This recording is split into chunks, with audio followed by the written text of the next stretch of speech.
ابو نعمان نے بیان کیا کہ ان سے حماد نے، ان سے ایوب نے، ان سے اکرمہ نے کہ مدینے کے لوگوں نے ابن عباس رضی اللہ عنہ سے ایک عورت کے متعلق پوچھا کہ جو طواف کرنے کے بعد حائضہ ہو گئی تھی۔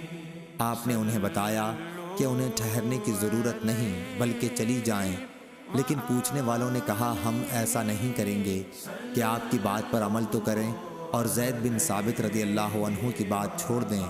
ابن عباس رضی اللہ عنہ نے فرمایا کہ جب تم مدینہ پہنچ جاؤ تو یہ مسئلہ وہاں اکابر صحابہ رضی اللہ عنہم سے پوچھنا۔ چنانچہ جب یہ لوگ مدینہ آئے تو پوچھا۔